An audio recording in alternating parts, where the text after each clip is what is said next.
Penia, the Vice Tower Master of the Blue Mage Tower, was a genius, but not many wizards liked her. There were 3 reasons for this. First, she was incredibly rude. Second, she was unbelievably rude. And third, she was insufferably rude. Typically, wizards gathered around those who held higher ranks, regardless of their personalities, since what mattered most to them was the pursuit of knowledge, not individual character. In other words, even if someone had an awful personality, wizards would still try to stay close to them to gain any amount of wisdom. However, even such wizards couldn't tolerate being near Penia. She was a genius, but her arrogance was unbearable. As a result, Penia's presence always caused various disturbances within the society. She openly disrespected anyone below the rank of Tower Master, making it impossible to avoid conflicts. That's why all the wizards referred to Penia as a reckless troublemaker and disliked her. Milan, a wizard from the Green Mage Tower, who had just fought with her, was no exception. He harbored deep resentment toward Penia, to the extent that for the past 7 years, he had been dreaming of subduing her with his magic and making her apologize for the constant insults she hurled at him. Ever since he became a full-fledged wizard and could present theories at the society, she had tormented him. So, Milan couldn't comprehend the situation unfolding before him. How long has it been? Almost more than half a year, I suppose. Why yes, that's right. No need to be so formal. I think I told you last time that you could speak informally. Should I speak informally? Oh, now that I think about it, I did say to just do whatever feels comfortable. Do as you please. Milan blinked in disbelief at Penia, who sighed in relief, clearly pleased that she could continue speaking formally. Is this an illusion spell? Worried that he might have fallen victim to one of Penia's malicious illusion spells, he even cast a dispel magic, but the situation before his eyes remained unchanged. Anyway, it's nice to see you here. It's nice to see you too. The sight of Penia, who never even spoke politely unless someone was at least a Tower Master, now behaving like a docile puppy showing its belly, was shocking to everyone. Even Milan's master, standing nearby, had already cast a dispel spell more than 5 times. The shock was that intense. But the surprises weren't over yet. By the way, did something happen?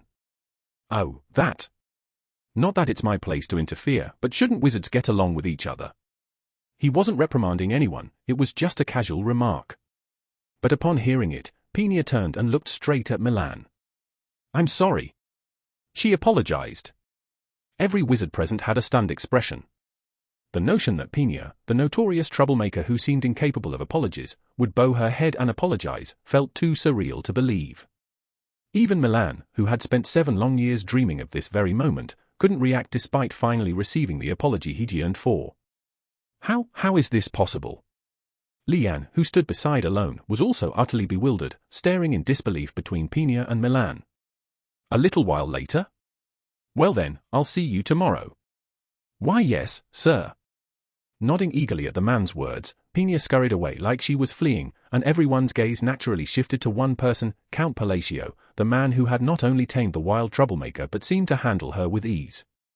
She seemed stiffer than last time, Alone thought to himself as he watched Penia running off into the distance. Who? Recalling that the nearby wizards and Lian were staring at him, mouths agape, Alone couldn't help but wonder. Did I do something wrong? Feeling slightly embarrassed, he shifted his eyes, trying to gauge the situation. After Penia darted away in haste. Similarly, the wizards who were watching Alone realized that he was Count Palacio, and after expressing their mystified admiration, they departed. Penia is called a troublemaker? Yes. How curious. Alone tilted his head as he listened to Lian talk about Penia. I knew Penia was quite arrogant in the game, but I didn't realize she was notorious enough to be called a troublemaker by the other wizards. Well, it wasn't a crucial plot point, so it makes sense it didn't come up. Thinking about how the protagonist would recruit Penia as a companion several years from now, usually after half the kingdom had been destroyed, he shrugged. Actually, I'm the one who should be asking. How is it that the troublemaker behaves so quietly in front of you, Count? At Lian's follow-up question, Alone fell silent for a moment. Amusingly enough, even Alone didn't really know why Penia acted the way she did around him. But simply admitting he didn't know seemed a bit awkward, so he was contemplating how to respond when Lian's voice brought his attention back. We've arrived. Looking ahead, he saw the structure before him. It's the interfloor transportation device. Before them stood a structure that reminded him of an elevator from his previous world. You said you wanted to visit the library on the 38th floor, right?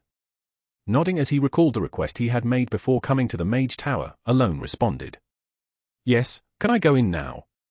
Of course, but I have something to prepare, so I won't be able to accompany you. That's fine. I'm just curious about the library. In fact, considering what he intended to do at the library, it was actually better for Alone if Lian wasn't there. So when he nodded, Lian pressed a button on the right side of the structure. And how exactly do you manage to handle Pina that way, Count? Just as invite, read more on our source, Lian asked the question again. Wung. With a deep resonating sound, the door to the interfloor transportation device, which had been firmly shut, opened. The smile that had been on Lian's face instantly vanished as her expression twisted in displeasure. Startled by her sudden change in mood, Alone naturally followed her gaze and turned his head. Walking towards them was a man who looked like he had a complaint about everything in the world. And then... Oh, who do we have here? Isn't it our dear little Lian? Baruch. Lian's tone was openly hostile as she addressed the man, who smiled in a way that didn't exactly radiate friendliness. Did you come to see me? As if. Really? I wanted to see you. What a shame. The man, called Baruch, chuckled as he shifted his gaze from Lian, who was glaring at him, and looked directly at Alone. Who's this? A face I haven't seen before. He's Count Palacio. At Lian's words, Baruch gave Alone a quick, dismissive once-over, the kind of look that made it clear he wasn't impressed. After a brief moment of contemplation, Baruch seemed to remember something as he let out a small ah. Oh, you're the one, right? The one who helped deal with the foreign invader after hundreds of years. Baruch, smirking to himself, nodded slowly. Pleased to meet you, Count Palacio. I'm Baruch, a wizard of the Violet Mage Tower. I'm sure we'll meet again. With that, he gave Alone a slight nod before walking past him. A little while later? So, the son of the Violet Tower Master. As the interfloor transportation device began to move, Alone felt his body floating and thought back to the conversation he had just had with Lian. He never appeared in the game, though. Alone didn't believe in physiognomy, but as he thought about how Baruch acted exactly as his rude appearance suggested, he decided to stop paying him any mind. From what Lian had told him, Baruch seemed to be the type to steal research achievements and present them as his own or secretly belittle others behind their backs, but he wasn't someone important to Alone. After some time passed, there was a deep resonating sound. Wuong Tilda. Oh. As the giant sound reverberated, the once-closed door opened, and Alone couldn't help but let out a small exclamation. What he saw before him was a space filled entirely with books, from the ground he stood on all the way to the ceiling. The seemingly endless sea of bookshelves and volumes made the entire space feel unreal, fitting for the name Mage Tower, and Alone found himself awestruck for a moment. There are two things I need to find here. But only for a moment.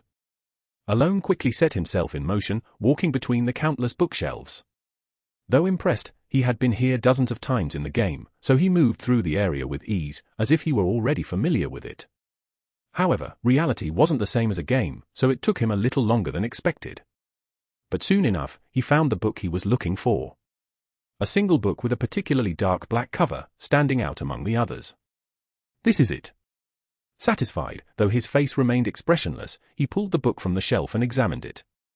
There was no title or author written on the cover. It was a book with no known creator, but without hesitation, Alone opened it and began flipping through its blank pages, just as dark and empty as the cover. Without any concern, he continued to turn each blank page, one by one. About a third of the way through the book, Alone finally discovered the hidden compartment. Found it! Inside, he found a ring-like piece of jewelry that could fit on a finger, a hogaftu. Like his clothing, the hogaftu was a deep, pitch-black color, as though it could swallow even light. Alone instinctively slipped it into his pocket before returning the book to its original place. That's the first thing done. The second will take more time, so I'll just prepare for it now. Satisfied with the texture of the hogaftu in his pocket, Alone began preparing to retrieve the second item. That's it. The rest. I'll come back in 2 days. After setting the broken, giant clock on the left side of the library, no longer in use, to point at 12, ignoring the current time, Alone fiddled with the hogaftu again. I'd like to use this right now. According to his predictions, this Hogaftu would significantly enhance his current magic usage, so he was eager to test it out immediately. But it's not like I only have time today. Remembering that it was already late in the evening, he shrugged and left the library. The next day, having acquired what he wanted, the Magic Society gathering began. And after the presentation from the Green Mage's Tower, during the friendly competition that most of the wizards attended, Alone received a challenge. I'd like to test my strength against the famous Count Palacio, who dealt with the northern outsiders after hundreds of years. What do you say? It was a dual request. The one making the request, with a sly grin, was none other than Baruch, the son of the Violet Tower Master, clearly with some hidden agenda in mind. The Labyrinth City, Lartania. A city where the end of the labyrinth has yet to be discovered, where the deeper you go underground, the more treasures and artifacts appear. Many mercenaries and explorers reside there. At the pinnacle of this city are the 5 great guilds: Bloody Iron, Terra Nomad, Arcadia, Ancient Tracker, Kalamadra. These 5 guilds, as they are called, possess far superior power compared to any mercenary or explorer guild. The difference in strength between them and any run-of-the-mill guild was staggering. The guild leaders of these 5 great guilds were, in fact, no longer considered human. They were strong enough to be called superhumans. Among them was Aldrich, the leader of Bloody Iron, who once slaughtered over 1,000 monsters alone on the 10th floor, earning the nickname Butcher. He was currently descending into the labyrinth. However, today he was not heading down to reach the lowest floor but because of a large commission sent to Bloody Iron. Capture 1 monster on the 20th floor. Aldrich, with a massive axe slung over his shoulder, wore a peculiar expression. For good reason, something about the request was strange. In the Lartania labyrinth, every 5 floors, there is a monster-free area, which doesn't quite fit the term a labyrinth. As you descend further, these floors, called safety zones by mercenaries, start to contain unknown terrain or buildings. But one thing remained constant: there were no monsters. Yet, this high-paying request was asking for a monster to be captured from one of these safety floors, the 20th floor. It was odd, to say the least. Nevertheless, Aldrich led his subordinates down to the 20th floor because the advance payment was substantial, and more importantly, the client had explicitly stated, even if you fail the mission, you won't have to return the advance payment. That was why Aldrich was now descending to the 20th floor. It might be a trap. Though he entertained the thought, he wasn't particularly afraid. He had spent plenty of time on the 50th floor, considered the lowest level of the labyrinth, and was confident he could return even if something went wrong on the 20th floor. Thus, Aldrich and his subordinates descended the labyrinth. We've reached the 20th floor. Soon, just as the client had said, they arrived at the 20th floor. The scene was filled with large ruins. What's that? A monster? Boss, there really is a monster here. To their surprise, they saw a monster as the client had described. But isn't that a goblin? Seriously? And not just any monster, it was a goblin, considered one of the weakest monsters. There's really a monster here on the 20th floor. Wow, if we catch that thing, we'll get even more money than the advance payment. This is like finding a golden goblin. It's even wearing clothes, like something from the East. Aldrich's subordinates laughed and pointed at the goblin, as they had all slain thousands of goblins during their explorations of the lowest floors. As everyone chuckled, Hardash! The goblin, which had been staring blankly at the ruins, sighed and turned around.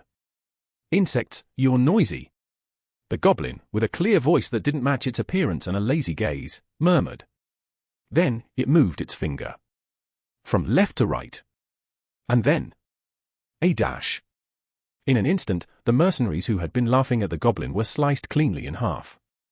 That was the end of it. With a soft thud, the 5 mercenaries who had fought alongside Aldrich for years were dead in an instant. As Aldrich, feeling an instinctive threat, raised his axe, he saw it. The goblin's eyes, far too intelligent to belong to a mere goblin, were looking straight at him, filled with only 2 emotions. Arrogance, and thud. Contempt. What Aldrich saw last was that, and nothing more. There was nothing after. As the horrific screams of the remaining mercenaries echoed, his mind fell into darkness. Not long after, the king of all Gauls, who had dealt with all the mercenaries that descended to the 20th floor, began to move toward the surface. After discussions at the academy, the friendly matches usually commence. The format is that the designated wizard for the friendly match comes out and chooses their opponent. In other words, any wizard gathered to watch the match could be challenged. However, the wizard with the right to designate an opponent rarely challenges someone too far below their own rank. Challenging a wizard too low in rank could lead to gossip that they were bullying a weaker wizard. On the other hand, challenging someone much stronger could result in embarrassment and offend the higher-ranking wizard. Wizards, by nature, are prideful creatures. Thus, it was common sense for a wizard with the right to designate an opponent to choose someone of similar rank, and even Alone was aware of this. Was Baruch around 4th rank? Feeling the curious gazes around him, Alone recalled how Lian had glared at Baruch yesterday. He's 1 rank higher than me. In the world of wizards, ranks create significant disparities. The higher the rank, the more that disparity grows, so the difference in power between, say, the 7th and 8th ranks was enormous, even though they were only 1 rank apart. Being 4th rank at that age, even if he's not as skilled as Penia, he's clearly a genius. As Alone contemplated this, watching Baruch, who didn't look very old despite his impressive rank. Surely the great wizard who helped subdue the mighty outer god isn't afraid, right? Baruch suddenly spoke up. His words, a clear provocation, startled even the wizards who had been observing the situation with invite. Read more on our source, interest. Baruch's comment obviously implied that Alone's reputation might be nothing but rumor, and Alone quickly grasped his intent. He's trying to provoke me. Though he couldn't be sure of Baruch's exact motives, Alone didn't care. To him, that was enough of a reason. If someone is trying to provoke you for no reason, give them a reason. Alone wasn't the type to take insults lightly, especially from someone who didn't seem all that difficult to defeat. I guess I'll get to try this out in a real fight sooner than I thought. Sliding a magic-enhanced glove onto his index finger, Alone spoke. I accept. Thus, the duel was set. Everything's going as expected. Baruch, the son of the Violet Tower Master and a fellow 4th rank wizard like Lian, smiled as he felt the gazes of Alone and the surrounding wizards on him. Provoking Alone into the arena had been part of Baruch's plan all along. More precisely, it was his plan to draw a bit more attention to himself. Although being the son of the Violet Tower Master already gave him considerable influence within the academy, Baruch wanted more. That's why he decided to use Count Palacio, who had just arrived at the academy the day before. Count Palacio, who always brought a whirlwind of rumors wherever he went. Smirking, Baruch glanced at Alone. He was well aware of the rumors surrounding Alone. It was said that Alone played a significant role in dealing with the outer god in the north. More recently, he had helped a Golden Flash subdue 2 ambushing Baba Yagas in the desert city of Colony. And as of yesterday, the most unbelievable rumor of all, that he had somehow tamed the notorious troublemaker Penia, was spreading. As a result, the Academy wizards had elevated Alone's reputation based on these rumors. In other words, if the rumors were true, Baruch had made a foolish mistake by challenging him. But Baruch hadn't acted recklessly. He raised his right hand subtly and sent a trickle of magic into the plain ring he wore. Bzzz. The ring, emitting a faint hum that only the most observant wizards might notice, began to display a number. 3. Baruch grinned as he saw the number appear. The ring he wore was an artifact that could weakly project magic to roughly gauge a person's rank and magic power. As I thought, he's weak. Just like yesterday. And just like the last time he checked before provoking him, the ring showed Alone's rank as 3. Baruch's confidence came from this ring. Though it wasn't particularly useful in most cases, it was invaluable within the academy for exposing wizards who exaggerated their rank. Thanks to this ring, Baruch had managed to rise within the academy by targeting those wizards who boasted false claims of power. And now I've hooked a big fish. Baruch had been able to provoke Alone without hesitation because of his confidence in the ring's accuracy. Are both sides ready? Ready. Yes. Responding to the question, Baruch casually summoned his magic. That rumor about him taming Penia is a bit concerning, but the ring is reliable. There's no way he's that strong because of his magic. Baruch pondered how to handle Alone. Should I finish this quickly? No, if I end it too fast, it won't have much impact. Maybe I should play with him a little. If I drag this out too long, it might backfire. If it's revealed that this count's skills are just rumors, my reputation, which should be rising, might unnecessarily suffer. Right, it's better to end this a little early. He gripped his staff, already imagining how he would finish Alone. As both sides are aware, using magic that could threaten the life of your opponent is prohibited, so please adjust the power accordingly. Now. Thud. Begin. The match started with a light tap from the referee's staff. Baruch, wearing a confident smile, moved to take action when... Who? He realized a white breath was escaping from his mouth. Dazed by the sudden event, which happened so quickly that he couldn't even register it properly, Baruch soon noticed the cold air filling his lungs. Just as he began to question it. What? Crack! He belatedly realized that his calves were freezing solid. Crack, crack! And not just his calves. I dash. Looking around, he realized that the entire arena was freezing over. White frost rapidly spread across the ground, quickly expanding its territory and turning everything in the vicinity into a frozen wasteland. And in the center of that frozen wasteland, he saw it. A man, standing tall on the arena, expressionless, emotionless. Wearing black, ominous armor from which dark magic seeped out, freezing everything around him. Ah. And in that moment, Baruch realized. Something had gone terribly wrong. However, by the time he realized it, Glory of the Snowy Mountains alone had already spoken the incantation.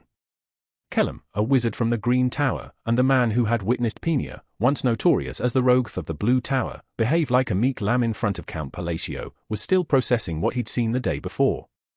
Penia had even apologized to Milan, Kellum's apprentice, and a fellow wizard. But Kellum, a fifth-tier wizard, had his suspicions about Count Palacio from the beginning. Specifically, he doubted the Count's strength.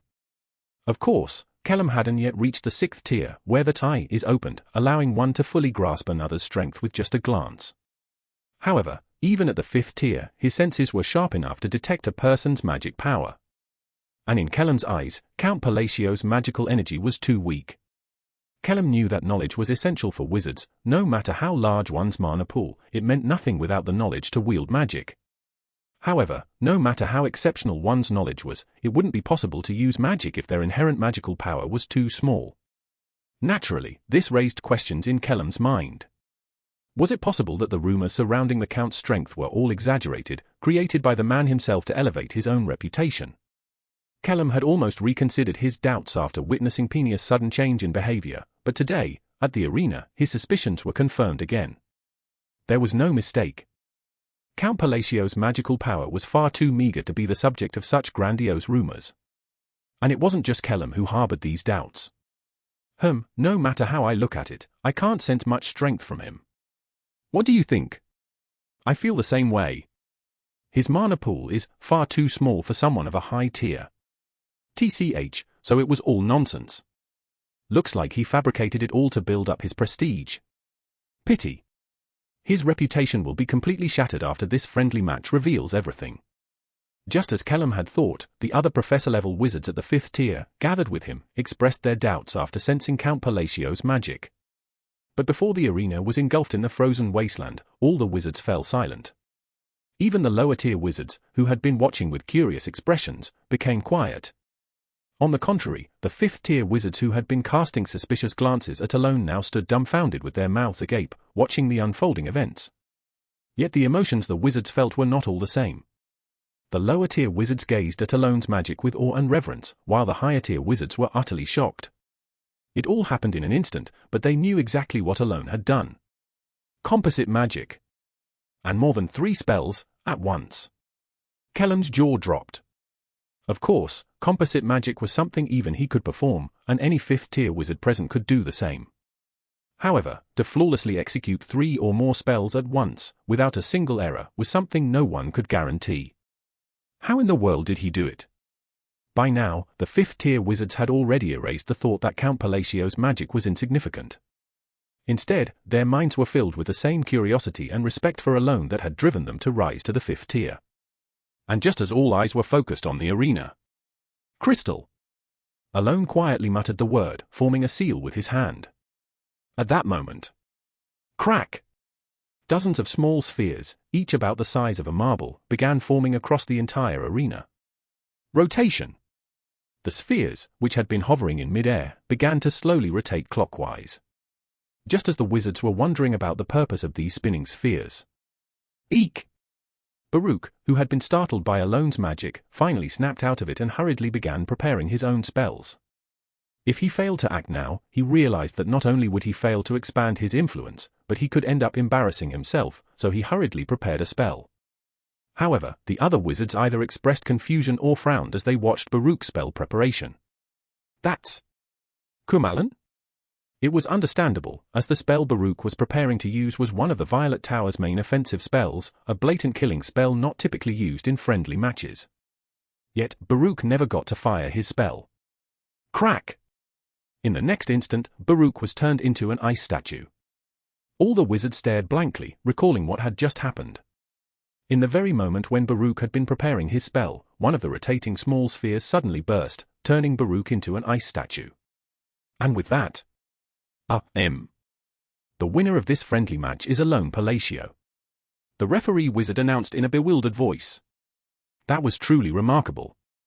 By the way, what was that seal you just used? Could it be an ancient spell?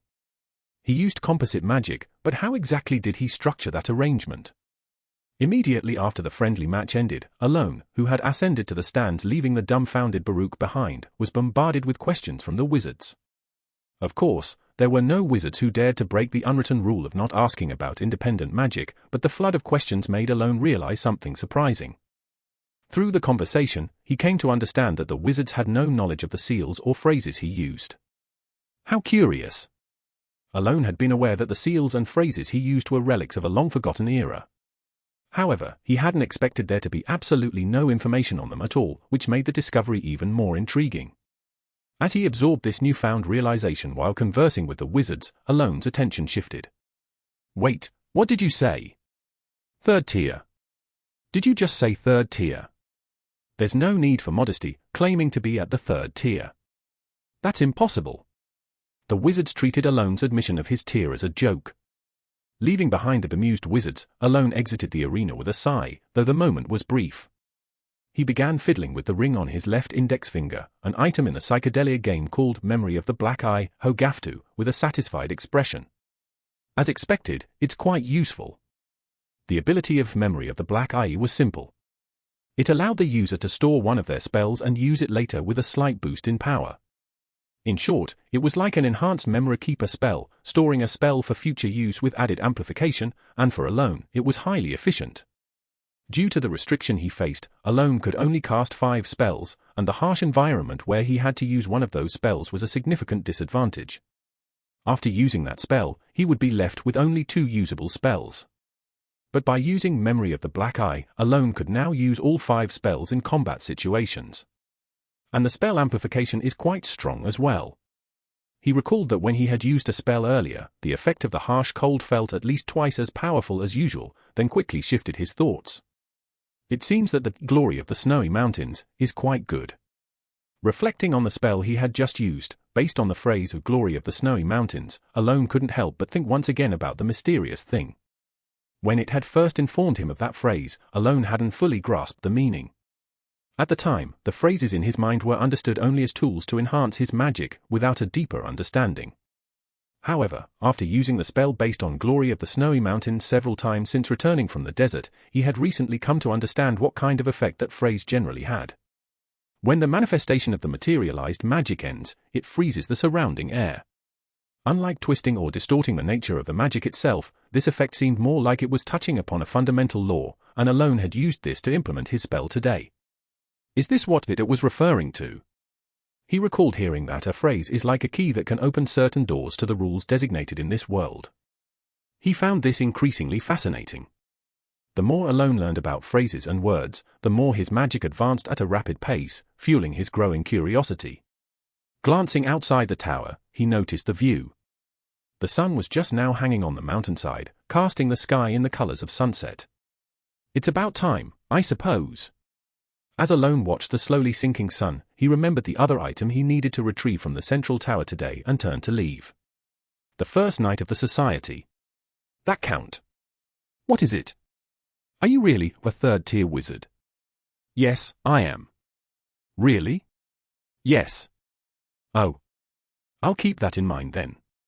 Lian, who seemed utterly disbelieving of Alone's words, left with a doubtful expression. Count. Count. Penia? I know for sure that you're a third-tier wizard. Is that so? Yes, I absolutely know that you're a third-tier wizard, absolutely, without a doubt. After Penia emphasized Alone's tier 3 times and left, Alone noticed that it was late at night and headed to the library, confirming that the moon was already in the sky. Wum Tilda. With a low, resonating hum, he arrived at the empty, silent library again. The eerie atmosphere was enhanced by the absence of lights, with only the blue moon in the sky casting light over the library. As he entered the library, a deep voice echoed in his ears. It seems that someone has managed to solve my riddle at just the right time. The voice's solemn resonance caused Alone to shiver involuntarily. It wasn't that he sensed anything in particular, just an instinctual trembling. Like how the weak naturally tremble before the strong, simply hearing the voice evoked a creeping fear from deep within. Yes. Alone answered, forcibly suppressing his rising fear. After all, the item he needed could only be obtained by meeting her. And then? Oh, impressive. Despite hearing my voice, you didn't panic. You've held your ground. As the blue magical energy began gathering in front of Alone, slowly taking shape, he felt sweat forming on his palms. He knew exactly who was about to appear before him. The first human to reach the 8th tier after the age of forgotten gods. A wizard whom every magician revered and admired during her lifetime, known as the First Chalice. And to the beings who once wreaked havoc on the world, she was known as the Eternal Terror, a slayer feared and worshipped. The Archmage Heinkel. As Alone muttered her name, the blue magical form solidified rapidly. Before him stood a woman wearing a pure white pointed hat, her blue eyes visible underneath, and a relaxed smile on her face. To the wizards, she was the First Chalice. To the beings that had once thrown the world into chaos, she was the Eternal Terror. Alone swallowed nervously behind his calm expression. While Heinkel wasn't an enemy, if he made even a slight mistake in his answers, he could trigger her infamous temper, which might result in his immediate death. Thus, Alone mentally reviewed the things he absolutely must not say or bring up in front of her. The first words the Archmage, who exuded an overwhelming aura just by appearing with her relaxed smile, spoke as she gazed at Alone were. What? A sound of terror, as though she had seen something horrifying. A question formed in Alone's mind. Archmage Heinkel. She was the first Archmage to appear among humanity since the forgotten age of the gods and was known to players in Psychedelia as the Witch of Writ. The reason she was called the Witch of Writ was simple. If you played as a mage, almost every player would inevitably meet her. Although she didn't directly influence the story, the items you could obtain from her after a certain amount of time were incredibly useful for mage players. However, the problem was her personality. Contrary to her doll-like appearance, she was extremely irritable.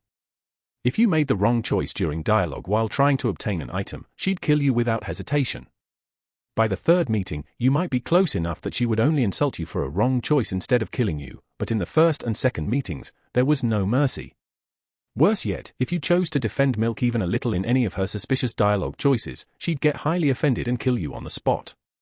This earned her the nickname Milkwitch. Thanks to all this, Alone was very nervous. He knew the words and topics she disliked, but given her notoriously unpredictable personality, anything could happen. He had even made some preparations in case things went wrong. But this situation was entirely unforeseen. Alone stared blankly at Archmage Heinkel, who was looking at him with an expression of fear. He then realized one thing. She's really short. The white wizard's pointy hat made her seem taller, but in reality, she was much shorter than Alone. Quite a bit shorter. I want to solve your riddle. Since in the in-game illustrations, she was always seated, he had never noticed this fact. It wasn't really useful information, but still, it was something new. With that in mind, Alone finally spoke to Heinkel. He needed to solve her first riddle to receive an item. However, Who? I'll give it to you. I'll just give it. Suddenly, Heinkel blurted out those words and handed Alone a jeweled box that had flown in from somewhere, even though he hadn't solved the riddle yet. Then, good enough, right? For someone who had appeared so majestic and arrogant under the moonlight, she was now acting like a frightened mouse, nervously glancing at Alone. I'm leaving. With that, she quickly turned around and scurried away, disappearing in a burst of blue magic. It was an unexpectedly undignified exit compared to her entrance. Heinkel! Alone called out in confusion, but there was no response, as if she had no intention of returning. Holding the jewel box, Alone stood there with a puzzled expression and decided to cancel the spell he had prepared for potential emergencies. SSSS. As soon as he undid the seal in his pocket, the magical power dissipated like dust. After standing there bewildered for a while, Alone finally regained his composure and opened the box she had given him. It's here. Inside was the very item he had intended to get by solving the riddle. What's going on? Although it was supposed to be something he had to earn through solving the riddle, she simply handed it over and disappeared in a completely unexpected way. Thinking back to the moment, he recalled that she hadn't been looking directly at him but slightly behind him. Was she looking behind me? He glanced over his shoulder but saw nothing but the library bathed in blue moonlight. In the end, Alone had obtained the item he wanted. He was glad to have gotten it so easily, but at the same time, a small doubt began to form in his mind. For the next few days, Alone attended the magical conference, listening to various presentations and satisfying his curiosity. The theories presented at the conference were quite helpful to Alone, who had been learning magic through self-study until then. In addition, the nighttime discussions with Lian about magic were a significant help in advancing his magical abilities. Unlike Alone, who had a deep understanding of mana control, she had a talent for constructing the magical frameworks needed to manifest magic itself. This gave Alone the confidence that he might soon be ready to attempt 4th rank magic. Of course, 4th rank magic required so much mana that it was difficult to use even once properly, so he didn't plan to attempt it immediately. Then, on the 4th day of Alone's stay at the magical conference, he heard the news. A foreign entity has appeared in the labyrinth of Lartania. Yes. I've heard that it caused mutations throughout the entire labyrinth. Alone learned about the appearance of the foreign entity in Lartania's labyrinth. How much time has passed since the foreign entity was discovered? It's uncertain, but it's believed to be about 5 days now. The Information Guild suspects that it's been around a week since it first appeared. How far is it to Lartania? It's not too far from here. It should take around 5 days. After hearing Evan's estimate, Alone thought for a moment, then quickly grabbed some paper and began writing a letter. It wasn't long before he finished, and as soon as the letter was ready, he said, "Send this to Lartania, and then I'm heading out immediately." Immediately? Yes. Without hesitation, he left the central magic tower and began preparations to travel to Lartania. After bidding farewell to Lian, who was disappointed he was leaving earlier than expected, and Pina, who seemed to give off a strange energy of disappointment despite her lively response when she heard he was leaving, Alone headed straight to Lartania. 5 days passed. Traveling non-stop by carriage, Alone finally arrived at the labyrinth city of Lartania. Wow, it's changed a lot since the last time I was here. It's even more fascinating now. Evan spoke with a tone of admiration, and indeed, Lartania was a much more impressive sight than any other territory Alone had passed through so far. The city walls, which defined the interior and exterior of the city, were not particularly tall, short enough that you could easily see the buildings inside. The majority of the buildings within the city were unexpectedly luxurious and unique, quite at odds with the image of a city of mercenaries and adventurers. It was as if architectural styles from all over the world had been gathered in one place. Because of that, the city didn't evoke a mystical feeling but rather just seemed visually unusual. Wasn't the setting that people from across the continent, except the Empire, came together and built whatever buildings they wanted? Recalling Lartania's background, Alone entered the city. It feels uneasy here. Yeah. Just as Alone expected, the atmosphere in the city was somewhat chaotic. Rumors of the foreign entity emerging from the labyrinth had spread, and some mercenaries were already seen leaving the city. After navigating through Lartania by carriage and reaching his destination in the southern district, Alone soon arrived at a shop called Murd, owned by Rhine. Upon arriving, he couldn't help but be amazed. Is this really Murd? Yes, it seems like the right place, Evan stammered in confusion. The reason was simple, the building was enormous. If you asked how big, well, compared to the surrounding 4- or 5-story buildings, they looked like mere toy houses in comparison. Isn't this supposed to be a shop? It should be, Evan replied.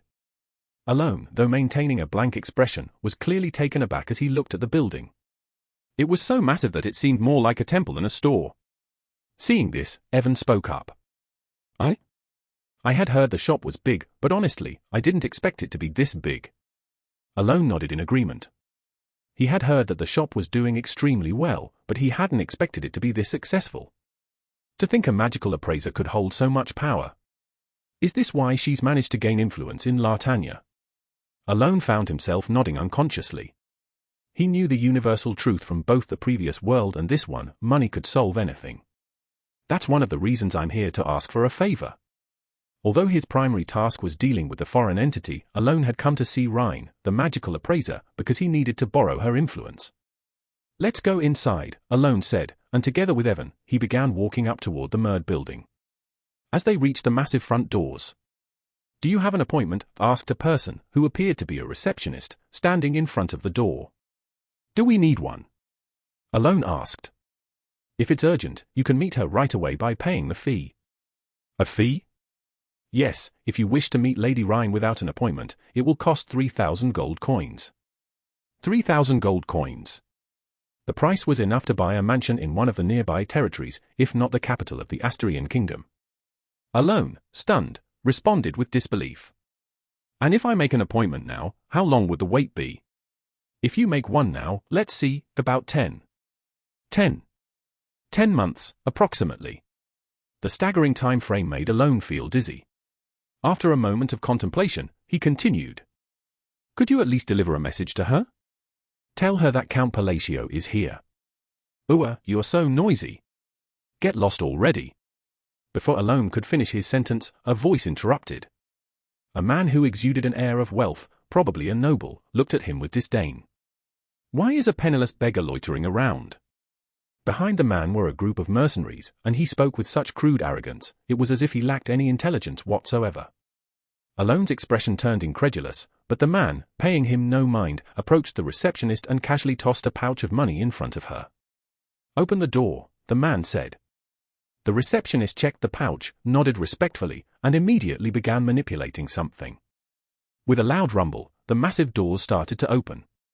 Before stepping inside, the man glanced back at Alone and smirked, clearly trying to provoke him. His sneer was blatant. "Pathetic beggar," he sneered. The man walked into the building, and as Alone watched, he also noticed the mercenaries following him, their faces filled with mockery. They were so openly showing their contempt without even knowing who Alone was that he couldn't help but frown. Soon, Alone realized who the man was. He's the son of the Lord of Lartanya. Though he couldn't recall the name, he remembered the man's appearance from the illustrations in Psychedelia, a bloated figure with a sleazy mustache, the infamous son of the Labyrinth City's lord. In the game, he had acted like a scoundrel toward the player, but experiencing it in person was even more outrageous. Just as Alone was about to speak. "No need to go inside." A voice came from the now open doorway. Rhine emerged, her green eyes glowing as she walked out. "Oh, Rhine. You came all the way here for me." The scoundrel's face lit up with a bright smile as he approached her. "But get lost." Without hesitation, Rhine pushed the scoundrel's shoulder aside and cursed at him. She walked right past him and his mercenaries, heading outside. Ignoring the receptionist, who had bowed her head in embarrassment, Rhine approached Alone. Unlike how she had treated the scoundrel, Rhine spoke to Alone with the utmost respect. "I've been expecting you, Godfather." She bowed her head politely, and everyone present stared at Count Palacio in disbelief. The owner of Merd, known for her extraordinary magic appraisal skills in the Labyrinth City and already serving as Rhine's secretary for over a year and a half, was her Serenia. She constantly felt exhausted. Objectively speaking, her duties were limited to receiving guests and managing reservations, so there wasn't any real reason for her to feel so worn out. However, it wasn't physical fatigue, rather, it was severe mental exhaustion. To be more precise, it was due to the numerous troublesome clients.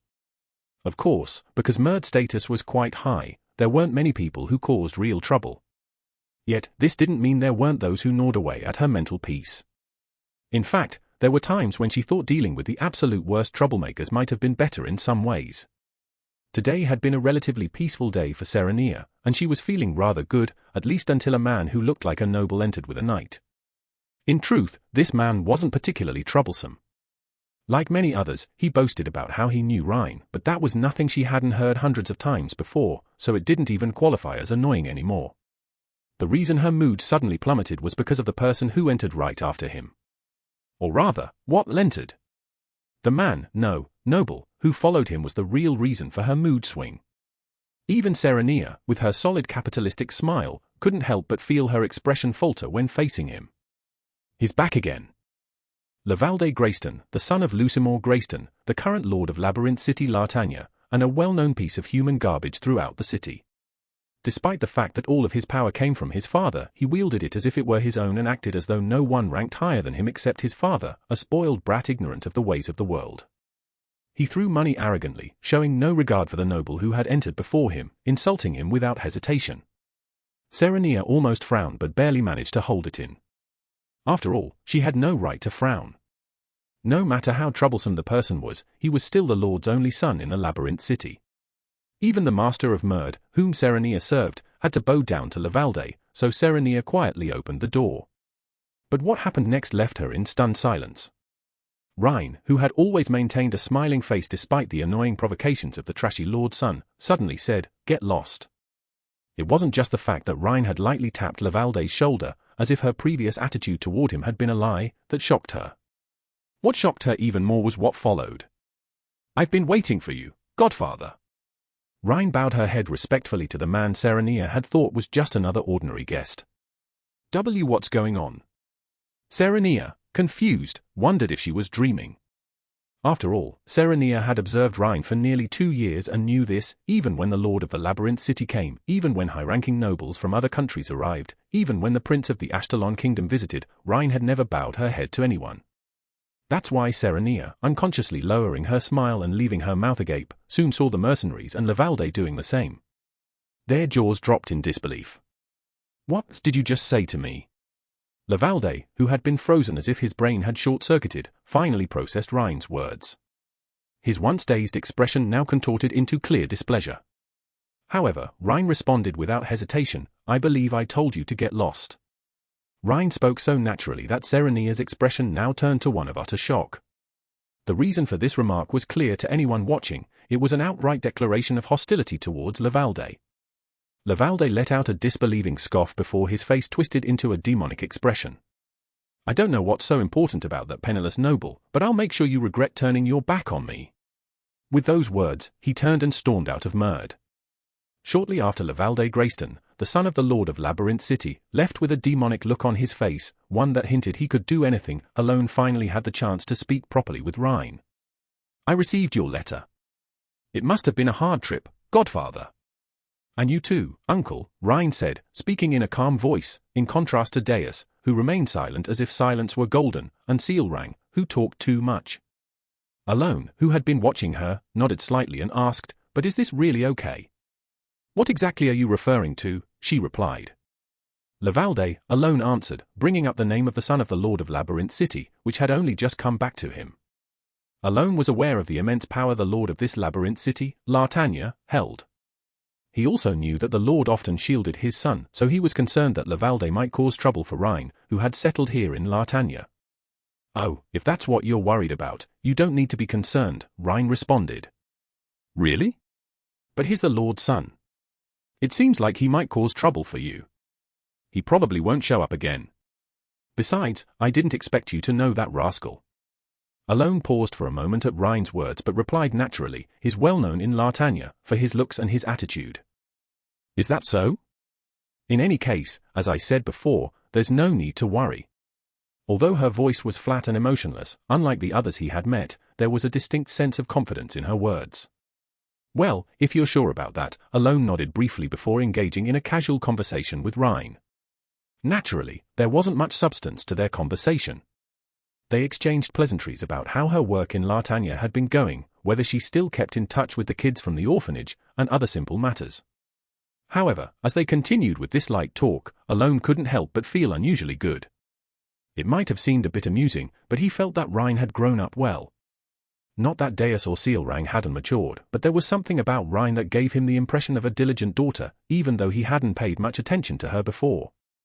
Because of this, Alone found himself feeling oddly proud of her, enjoying their conversation in good spirits. After some time passed and their small talk came to a close, Alone brought up the main reason for his visit. "The truth is, I came to see you today because I have a favor to ask." "Feel free to ask." "Is there by any chance a subjugation force being formed against the outer god?" At Alone's question, Rhine thought for a moment before responding, yes, I believe a subjugation force is being formed right now." Would you be able to help me join that subjugation force? The reason Alone had sought out Rhine, who held significant influence in Labyrinth City as soon as he arrived, was so that he could join the subjugation force against the outer god. It was difficult to join without being somewhat famous within Lartania. Of course, given his reputation from outside the city, he might have been able to join on his own, but he wanted to be absolutely sure, which is why he sought her out. After what happened earlier, it might be a bit difficult now. Of course, it might be a little difficult, Alone started, recalling Lavalde's behavior and realizing that relying on Rhine's help might indeed be challenging. But then Rhine spoke up. That should be doable. Really? Alone asked, a bit surprised. Yes. But didn't things get a little tense between you and the Lord's son earlier? Alone hesitated to say that the situation seemed more than just tense, but he looked at her, waiting for her response. Don't worry about it. It's not something I can't handle. Besides, is he really that much of a concern to you? She asked. Are you talking about Lavalde? Yes. Well, he is the Lord's precious son, so I thought he might cause you some trouble, Alone replied. Rhine nodded slightly before responding, in any case, you don't need to worry about that. All right, I'll leave it to you then. Despite her blunt manner of speaking, her words carried a strong sense of reassurance, which made Alone feel oddly proud again. After a bit more conversation, Alone suddenly thought of something and asked. By the way, why do you call me Godfather? Excuse me. Well, Deus and Sealrang refer to me as their benefactor or master, but why do you call me Godfather? I was just curious. Rhine paused for a moment, thinking, before replying, because Godfather seemed like the most fitting word. Is that so? Yes. After a brief silence, Rhine added, for now, you should rest. You must be tired from the long journey. With that, Rhine assigned rooms for Alone and Evan within Merd and then disappeared somewhere. As soon as she left, Evan, who had been waiting, spoke up, wow, she's really matured, hasn't she? Has she? Alone asked. Yes, she's still a bit blunt, but she's always been like that. But aside from that, out of all the kids we've met, I think she's grown up the most. Alone nodded in agreement. Indeed, she feels like she grew up in the most textbook manner. Rhine had mentioned she would inform them of further plans, and since not much time had passed since they had gone north, Alone decided it would be best to rest and review their plans. With that in mind, he headed to the room Rhine had provided. By the time he entered, it was already late in the evening. The next day. Having barely rested after rushing to Lartania by carriage, Alone awoke feeling groggy, even though he had slept for quite a while. Noticing that the sun had risen, he slowly got out of bed, dressed, and left his room. He soon met Rhine, who was having lunch, with Serenia, her secretary, guiding him there. And then, I've taken care of the matter you mentioned yesterday, Rhine said. So quickly? Yes. There's a regular meeting today, so you can attend it. Alone was briefly taken aback by how efficiently Rhine had handled things. But before he could dwell on it, she continued. Oh, and about Lavalde Grayston, the matter has been taken care of as well. I killed him cleanly, so you won't have to worry about him anymore. She said it so casually, as if commenting on the weather, all while taking a bite of her sausage.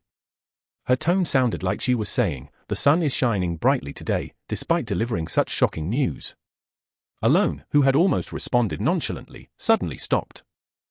What? Staring at her, his mind filled with countless question marks.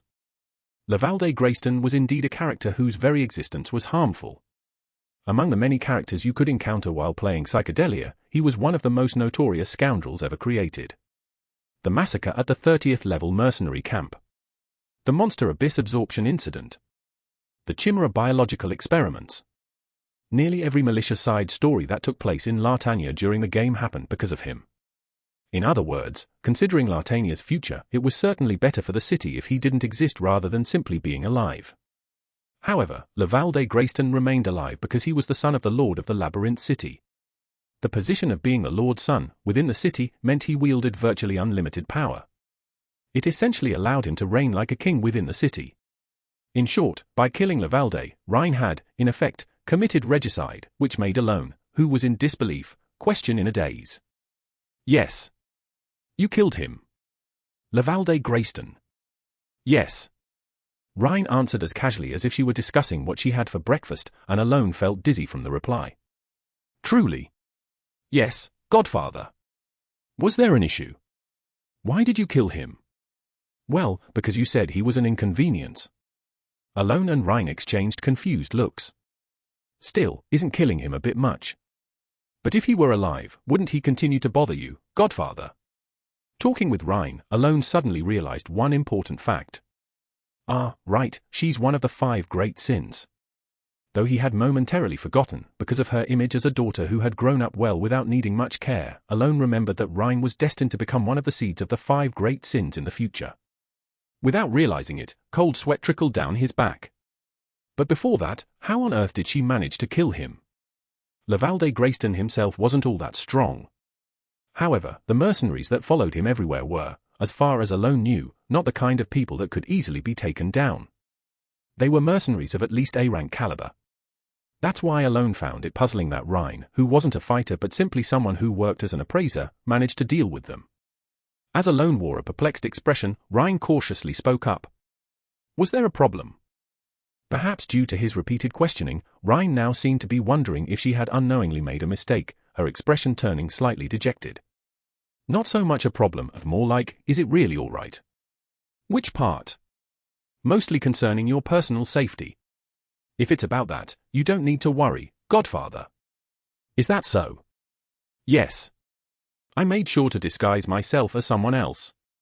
Although her expression remained neutral, Rhine nodded confidently. Watching her, Alone couldn't help but recall a phrase he'd seen in an old community. So this is what they mean by having a different mindset.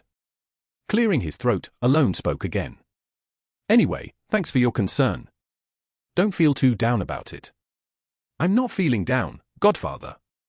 She looked a bit dejected just a moment ago though. I'm really not. How can she commit regicide so easily and yet be embarrassed about something like this? Alone looked at Rhine with a mixture of amazement and fascination as he continued speaking. Anyway, try to avoid putting yourself in danger if you can. Why, Godfather? Well, all sorts of problems could arise. First, you could be put in danger, and all the hard work you've put in could come crumbling down in an instant, right? Rhine made a puzzled expression at Alone's words, as if she didn't understand what he was saying. Though it shouldn't have been a difficult statement, she tilted her head slightly, as if she couldn't quite grasp his meaning. After thinking seriously for a moment, she suddenly said, as if she had realized something, and gave a small nod. Don't worry too much, Godfather. I understand my duties well, she added, before resuming her meal. Alone was left a little dumbfounded as he watched her. Even though they were having a conversation, it felt as if something was slightly off. However, continuing the conversation didn't seem like a good option, so Alone closed his mouth. After all, regardless of everything, she had dealt with Lavalde for his sake. A bit, no, actually far too excessive, but still, she had acted on his behalf, so Alone decided not to press the matter further. But no matter how much she considers me her godfather, was this really necessary? As Alone absent-mindedly ate his sausage, pondering such thoughts, Rhine suddenly spoke up. Oh, I've been wanting to show you the Eye of the Tracker, Godfather. Would you come with me? The Eye of the Tracker? Yes. Alone nodded at Rhine's words, and soon, after finishing their meal, he followed her into a room. Inside, Alone saw it, a golden eye floating in the small room. It was surrounded by a halo of blue light, and anyone who saw it could immediately tell it was no ordinary object. As Alone stared at it, Rhine's earlier words came to mind. She had said she would show him the Eye of the Tracker. This is the Eye of the Tracker? Alone couldn't help but look dumbfounded. Originally, the Eye of the Tracker that Alone had given Rhine was just an artifact, a round sphere with a small eye-shaped jewel embedded in it. Its effect was simply to appraise artifacts from lower levels with a bit more detail. In other words, it wasn't a particularly remarkable item. Even in the settings of the artifact itself, there was no special description, much like the essence of the Golden Mane tribe. Thus, Alone had never imagined that the Eye of the Tracker could be hiding such a secret. The engravings are gathering smoothly, Rhine said. It didn't take long for Alone to deduce that this Eye of the Tracker could enhance certain relics by engraving them, but he didn't bother to confirm it. He had already realized why Rhine had shown him such favor. Was it because of this? The reason Rhine's company, Merd, had gained widespread fame was because of her ability to create engravings. It turned out that her success was, to some extent, due to the eye of the tracker, so it was only natural for her to feel gratitude toward Alone. Of course, Alone had never imagined the eye had such a function. Still, given that Ryan was feeling grateful to him, it would have been awkward if Alone remained oblivious to this fact. I see. You're using it well, Alone said, nodding as if he had known all along about the true nature of the eye of the tracker. Yes, although the engravings have slowed down a bit after 400, they are still gathering. I think I'll have them all within a few years. I see. Alone felt a growing curiosity about what exactly was being gathered, but he didn't ask, fearing it might raise suspicion in Ryan. So, he just nodded slightly, and a bit of time passed once more. Then let's head there right away, Godfather, Ryan said. Alone, along with Evan, followed Ryan to the location of the regular meeting. Alone had two reasons for wanting to participate in the extermination of the Outer God. The first was because it was clear that the current mercenaries alone would never be able to defeat the Outer God. Of course, the mercenaries gathered from the 5 major guilds to defeat the Outer God possessed superhuman strength, like Baba Yaga or the Master Knights. However, Alone knew that even that wouldn't be enough to take down the Outer God. The second reason was that, in order to exterminate the Outer God, Alone absolutely needed the strength of powerful mercenaries who would follow his commands. This was why he was determined to join the Outer God extermination squad. However, the problem was, TCH. You're bringing this weak-looking guy along. He looks like someone who just rides on his reputation. Are you here to tag along and take credit? The mercenaries didn't seem like they would follow Alone's orders at all. In the meeting room where Alone had entered, for men and women were glaring at him with extremely displeased expressions. Maverick, the guild master of the Terra Nomad Guild, clicked his tongue, looking irritated as he fiddled with his sword. Hyman, the guild master of the Arcadia Guild, lifted his pointed hat with a sneer and spoke with blatant disdain. Mayen, a beast woman and the guild master of the Ancient Trackers, spun a dagger on the table in front of her, letting out a derisive laugh with her slitted, feline eyes. And among them, the strongest of the mercenary guild leaders, Argonia, the guild master of the Kalimadra Guild and a half-dragon with a dragon ancestor that had disappeared long ago, simply stared at him in silence. Naturally, her gaze wasn't particularly welcoming either. I expected some hostility, but this is worse than I thought. As soon as he entered the meeting room, Alone quickly assessed the situation and noted the overt hostility and mocking glares from the guild leaders. He had somewhat anticipated this scenario. The people present were powerful enough to gauge Alone's magical abilities, and more importantly, they were all mercenaries. Mercenaries, who prioritized strength above all else. Alone knew that if he wanted to have a conversation with them, let alone gain any respect, he first had to avoid being dismissed and earn their acknowledgement. Noble Lord, I've heard rumors that you've been poking your nose into places you don't belong. But seeing you in person, you don't seem like someone worth talking to. Why don't you just leave? Without hesitation, Alone raised his left hand, which was clad in his gauntlet, and formed a seal. At that moment, crackle! With no warning, the once ordinary meeting room was filled with ice. Mayen, who was about to rise in surprise at the sudden event, was caught off guard. Concentration. As soon as Alone spoke, the surrounding atmosphere and magical energy gathered around Mayen. Freeze. At his next word, the air and magic that had gathered around Mayen reacted instantly, forming frost. It quickly multiplied and crackle encased her in ice. Mayen, bewildered and unaware of how she had been attacked, was frozen solid inside the ice. There was no particular reason for freezing her. According to the settings Alone knew, Mayen was the weakest in terms of combat power among the mercenaries present, unable to reach the level of a superhuman. That's why she couldn't react to the sudden attack and ended up frozen. After briefly glancing at the immobilized Mayen, Alone calmly walked past the mercenaries who had rushed into the room, realizing something was wrong. Step. Not too fast, but not too slow either, he moved at a steady pace, as if nothing had happened. He soon sat down in a chair opposite Argonia and, I think now we're at a level where we can talk. Crossed his legs. What do you think? A heavy silence descended upon the meeting room.